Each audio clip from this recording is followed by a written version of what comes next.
तर या ठिकाणी आपण क्वेश्चन नंबर 3 सॉल्व करणार आहे.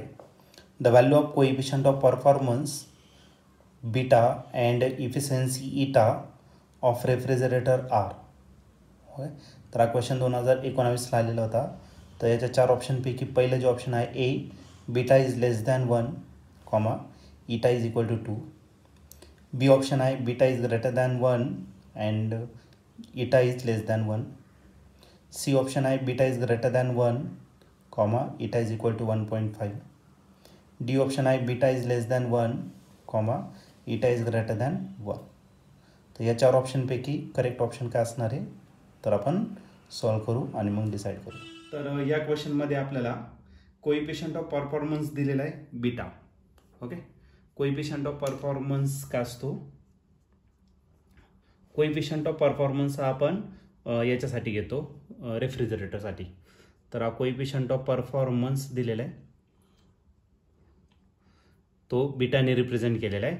आणि जो बीटाचा जो फॉर्म्युला आहे कोएफिशियंट ऑफ परफॉर्मन्स, याचा फॉर्म्युला असतो QC, amount of heat which is absorb from cold reservoir divided by काय असेल QH मायनस काय QC. QH मायनस QC, त्याच्या जागी तुम्ही W पण घेऊ शकता. QC डिवायडेड बाय काय असेल तर W. हा झाला तुमचा coefficient of performance. Okay, beta दिलेला आहे. त्यानंतर दिलेलं आहे तुम्हाला इफिशियन्सी हीट इंजिनचा असतो. इफिशियन्सी रिप्रेझेंट केला तो लेटर इटाने. आणि इफिशियन्सीचा फॉर्म्युला असतो आउटपुट अपॉन इनपुट. आउटपुट जर घेतला तर आपल्याला हीट कुठे सेंड करायचं, आउटपुट आपला वर डन असेल आणि इनपुट जो आहे तो काय करायचा, हीट आपल्याला ॲब्झॉर्ब करायचं कुठून, हॉट रिझर्वायर. आणि डब्ल्यूच्या जागी तुम्ही काय टाकू शकता तर QH minus QC divided by काय असणार तर QH असेल. ठीक आहे, तर या केसमध्ये आपला जो बीटा आहे, आता बीटा याच्या जर डिफरंट व्हॅल्यू जर टाकल्या तर सपोज एक नंबर घेऊन टाकू आपण आणि त्या नंबरवरून आपण या ठिकाणी डिसाईड करू. हॉट रिझर्वायरचं टेम्परेचर हीट जे आहे ती जास्त राहणार. मग सपोज हा काय घेतला 5 जूल घेतला किंवा कॅलरी घेतला. आणि कोल्ड रिझर्वायर जो आहे त्याचं हीट जे आहे ते किती घेतलं तर 2 जूल इतकं घेतलं.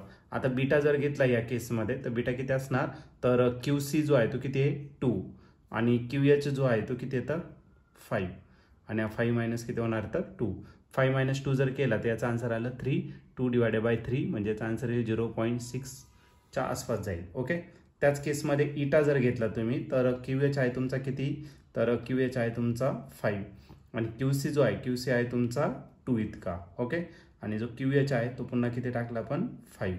तर 5 मायनस 2 किती झाला 3. 3 डिवायडेड बाय 5 म्हणजे हा भेटला तुम्हाला 0.8च्या आसपास भेटला.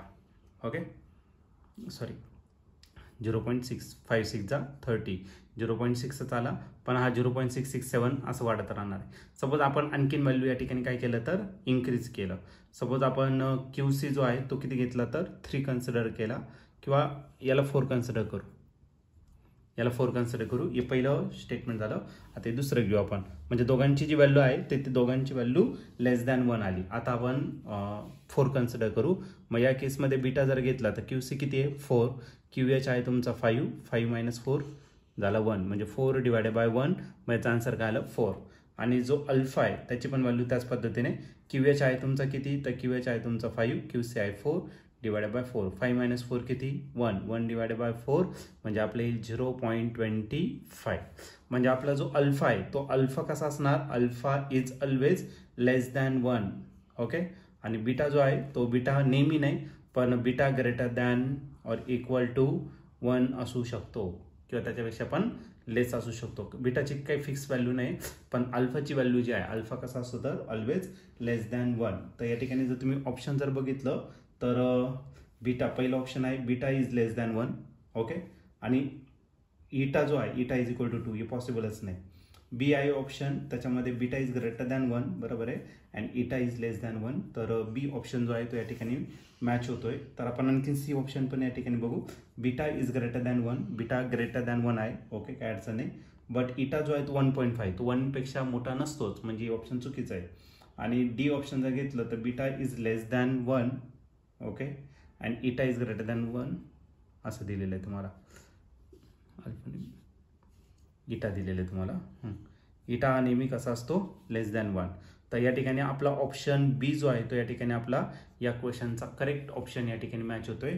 आणि ऑप्शन बी म्हणजेच आपला काय, beta is greater than 1 and इटा जो आहे इटा इज लेस दॅन 1. तर ऑप्शन बी एक करेक्ट ऑप्शन असेल या क्वेश्चनसाठी.